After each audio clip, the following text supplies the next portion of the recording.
Hello दोस्तों, मैं Vijay Shukla CYS के यूट्यूब चैनल में आपका हार्दिक स्वागत है। और 2023 के नोबेल शांति पुरस्कार की भी घोषणा हो चुकी है और ये अवार्ड दिया जा रहा है नरगिस मोहम्मदी को। ये ईरान से बिलोंग करती हैं। नरगिस मोहम्मदी ने ईरान में महिलाओं के उत्पीड़न के खिलाफ लड़ाई लड़ी। सभी के लिए मानव अधिकार स्वतंत्रता हेतु संघर्ष उनका जारी है और इसी के लिए इन्हें अवार्ड दिया जा रहा है for the fight against the operation of the womens in Iran.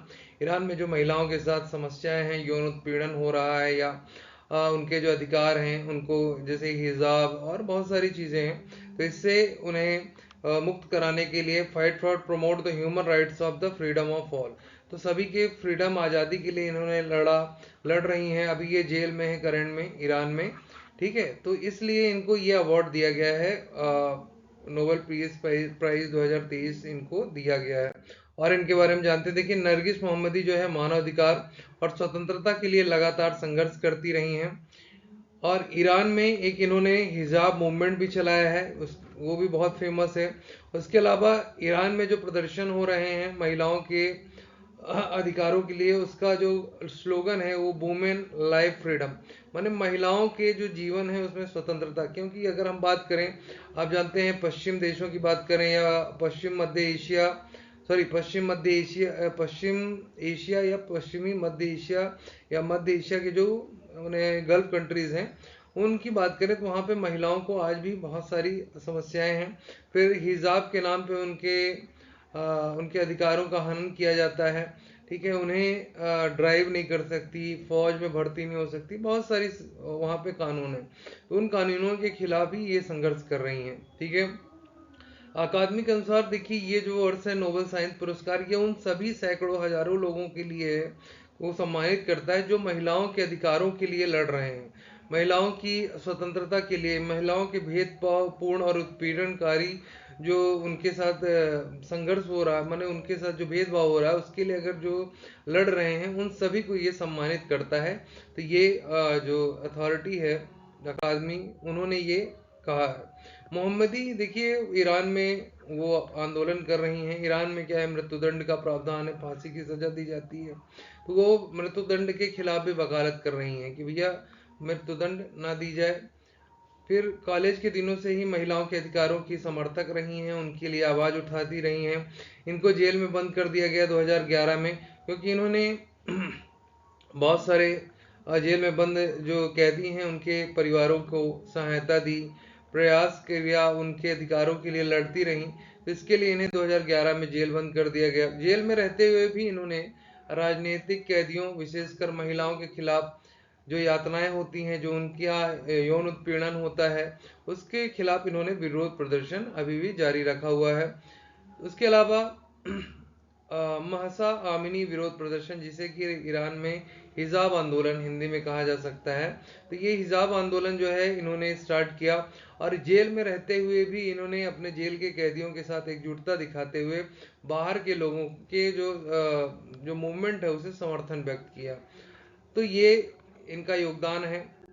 उसके अलावा इनकी एक पुस्तक है वाइट टॉर्चर्स, जिसमें जो ईरानी वुमेन प्रिजनर्स हैं, जो महिलाएं कैदी हैं, उनके साथ जो सेक्सुअल हरासमेंट होता है, उनका शोषण होता है, तो उस पर इन्होंने ये किताब लिखी है। तो इस किताब को भी काफ़ी अवार्ड्स मिल चुके हैं, किताब पे भी। हालांकि ईरान तक यह जो इनका मूवमेंट है अब ईरान तक सीमित नहीं है, ये मूवमेंट पूरे विश्व में फैल चुका है महिलाओं के अधिकार के लिए। ठीक है, तो ये इसलिए भी इन्हें ये अवार्ड दिया गया है, क्योंकि ऑकलैंड, लंदन, मेलबर्न, न्यूयॉर्क, पश्चिमी देशों में वुमेन लाइफ एंड लिबर्टी करके बहुत सारे बैनर्स, मूवमेंट चलते हैं कि महिलाओं के अधिकारों की बात की जाती है, महिलाओं को स्वतंत्रता, महिलाओं को कहीं भी जाने आने की स्वतंत्रता हो, कोई भी कार्य करने की स्वतंत्रता हो, किसी में भाग लेने की स्वतंत्रता हो, कोई भी ड्रेसअप माने कोई भी परिधान पहनने की स्वतंत्रता हो। तो हर प्रकार की स्वतंत्रता की मांग इसमें की जाती है। महिलाओं के जो यौन उत्पीड़न होता है तो उसे रोकने के लिए, ठीक है, तो ये आंदोलन इन्होंने किया। ईरान में हिजाब आंदोलन की बात करें तो महिलाओं को क्या होता है, वहाँ पे नियमित परिधान के साथ आपको हिजाब पहनना होता है या हेड स्कार्फ पहनना होता है। अगर आप ये नहीं करते हैं तो वहाँ पे सजा का प्रावधान है, सजा दी जाएगी। पहले में वार्निंग दी जाएगी, चेतावनी। अगर आप नहीं करते तो दोबारा आपको सजा का प्रावधान है। और ये आंदोलन तब से और उग्र हो गया कि एक महिला थी 22 वर्षीय महसा आमिनी, इनको जो परिधान है इसके उल्लंघन के लिए गिरफ्तार किया गया, और गिरफ्तार करने के बाद कुछ ही दिनों बाद इनकी मृत्यु हो गई। तो ईरान की महिलाओं को लगा कि भाई हमारे अधिकार को दबाने का प्रयास किया जा रहा है, अगर हम हिजाब का विरोध करेंगे तो हमें मार दिया जाएगा। तो महिलाओं ने खुलकर इसका विरोध करना चालू कर दिया, और ये आंदोलन आज पूरे विश्व में फैल चुका है। फिर चलिए हम बात कर लेते हैं दूसरा नोबेल प्राइज लिटरेचर साहित्य के क्षेत्र में 2023 का नोबेल प्राइज जो है जॉन फॉसे को मिला है। जॉन फॉसे का जो है इनके प्लेज और इनके जो हैं इनकी कहानियां कविता हैं, उन पे बहुत सारे प्ले होते हैं। उसके अलावा इन्होंने जो ऐसे लोग हैं जो अपनी बातें नहीं रख पाते हैं, जो एक प्रकार से उन व्यक्तियों की भावनाओं को, मानवीय भावनाओं को, जैसे मान लीजिए हमारी भावना है, दुख है, दर्द है, कष्ट है, प्रेम है, या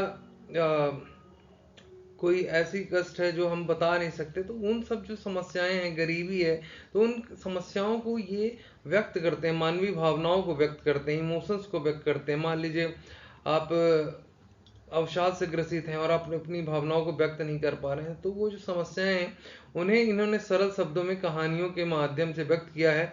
तो यही लिखा है, मानवीय भावनाओं को सरल शब्दों में व्यक्त करने वाले अनकही की आवाज, माने जो लोग कह नहीं सकते उनकी आवाज बनने वाले जॉन फॉसे को उनके अभिनव नाटकों और गद्य के लिए साहित्य का नोबेल पुरस्कार दिया गया। तो उन्होंने कहानियां लिखी, नाटक लिखे, कविताएं लिखी। तो ये जो गद्य है इन्हीं पे बहुत सारे स्वीडन और नॉर्वे में, ये जो स्वीडन के हैं, तो यहाँ पे जो है इनके इन्हीं गद्यों पे बहुत सारे नाटक होते हैं, है ना। नाटक जो होते हैं ये उन व्यक्तियों से संबंधित होते हैं जो समाज में अपनी भावनाएं व्यक्त नहीं कर पाते हैं। तो ये एक तो मानवीय भावना से जुड़ा हुआ होता है, फिर उन व्यक्तियों की मानवीय भावना से होता है जो अपनी आवाज उठा नहीं पाते हैं। तो इसलिए इन्हें ये अवार्ड दिया गया है। और देखिए इनकी जो कृतियां हैं, न्यू नेम, सेप्टोलॉजी, 6 और 7th, I am the wind, melancholy, boat house, the dead dogs, तो ये कई अवार्ड जीत चुकी हैं इनकी कृतियां। जॉन फॉसे जो है नॉर्वे के लेखक और नाटककार हैं। तो नॉर्वे, स्वीडन, यहाँ पे इनकी जो है नाटक होते हैं। फॉसे का कार्य उनकी नॉर्वेजियन नाइनोस्कर पृष्ठभूमि की भाषा, वहाँ की एक आधिकारिक भाषा है, जैसे हमारी आम बोलचाल की जो भाषाएं होती हैं, तो उन भाषाओं का प्रयोग करते हुए उन्होंने आम बोलचाल की भाषा में वहाँ पे कविताएं, अपने गद्य लिखे, सॉरी, ठीक है। जॉन फॉसे को उनकी लेखन शैली के लिए प्राय फॉसे मिनिमलिज्म के नाम से भी जाना जाता है। तो उनकी जो लेखन शैली है उसे फॉसे मिनिमलिज्म भी कहा जाता है। तो ये भी इम्पोर्टेंट है, प्री एग्जाम में पूछा जा सकता है।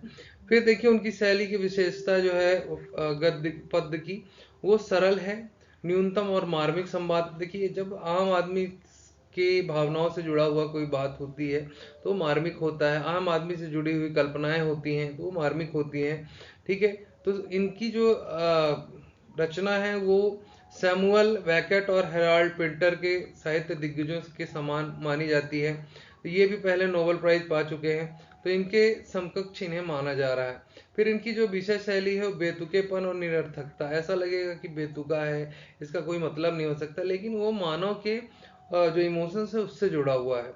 फिर मानव स्थिति की शक्ति का पता लगाते हैं कि भैया मानव की समस्याएं क्या हैं, और फिर रोजमर्रा की जीवन में जो है हम बहुत सारी समस्याएं फेस करते हैं, ठीक है। मान लीजिए आप आर्थिक तंगी है आपकी, या मानसिक रूप से कोई समस्या है, मानसिक दबाव है, ठीक है। उसके अलावा प्राकृतिक समस्या, मैंने अलग अलग प्रकार की जो मानसिक समस्या है, सुख है, दुख है, कष्ट है, तो अलग अलग इमोशनल जो है, भ्रम है कि जीवन में ये कार्य करना है कि नहीं करना है, विद्रोह है, एक मैंने अपना खुद का खुद से विद्रोह है कि हम इस कार्य को कर रहे हैं, सफल होंगे कि नहीं होंगे, लाख मन में सवाल उठते रहते हैं। तो ये जो भ्रम और विद्रोह की है, तो इसी को वास्तविकता के साथ जुड़ाव बनाने के लिए इन्होंने गद्य के फॉर्म में इसको रचना की, और ये नाटक के फॉर्म में वहां पे किया जाता है उन देशों में, ठीक है।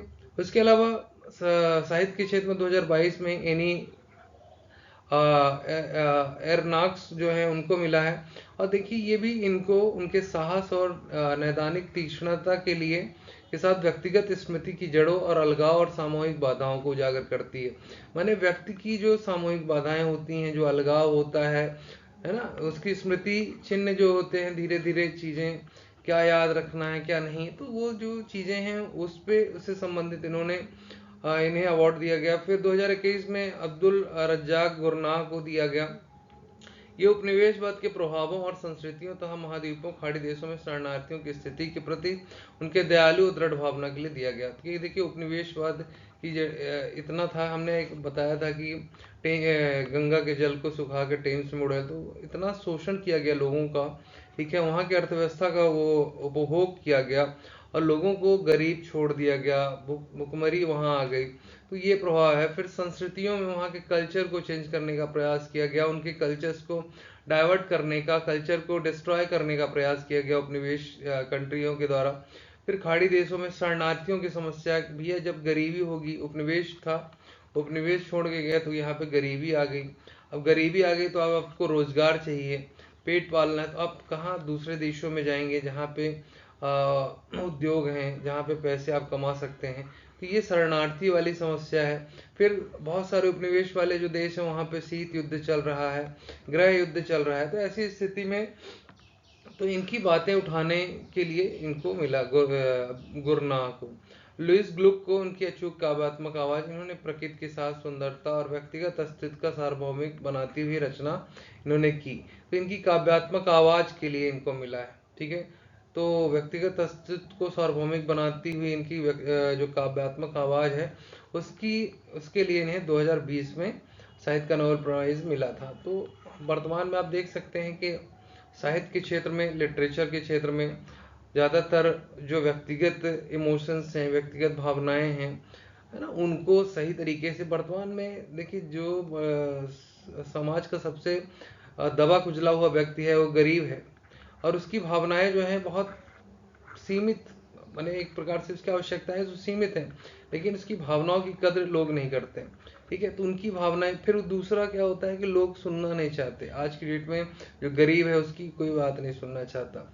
ठीक है, फिर दूसरा क्या है कि आप अकेले हैं, आप अवसाद में जा सकते हैं, अलगाव में जा सकते हैं, आपको एक बड़ा और छोटे का जो गैप हो गया है, उच्च वर्ग निम्न वर्ग, ठीक है, जातिगत गैप जो है, तो ये जो चीजें हैं धीरे धीरे समाज को बांट रही हैं, और समाज की समस्याएं जो हैं, इमोशंस, अलगाव, सामूहिक बाधाएं, भ्रम, है ना, रोजगार की समस्या है, पारिवारिक समस्याएं हैं, बहुत सारी समस्याएं। तो इन भावनाओं को व्यक्त करना और समाज के सामने प्रदर्शित करना कि समाज इससे सीख पाए कि ये चीजें दोबारा ना हो, तो यही है, इन्हीं से संबंधित इन्होंने लिखा।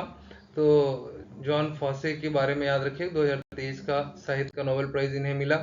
वीडियो आपको पसंद आए तो लाइक करिए, शेयर करिए, और एक चीज़ याद रखिएगा कि आपको ज़्यादा एनालिटिकल अप्रोच हमेशा रखना है एग्जाम पॉइंट ऑफ व्यू से।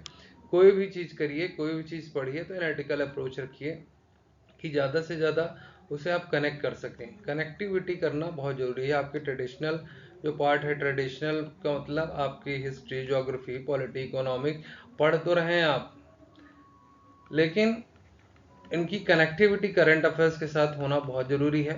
फिर आपके प्री में कैसे क्वेश्चन आ सकते हैं, मेंस में कैसे क्वेश्चन आ सकते हैं, तो ये इंपॉर्टेंट है। ठीक है, वीडियो पसंद आया लाइक करिए, शेयर करिए, धन्यवाद।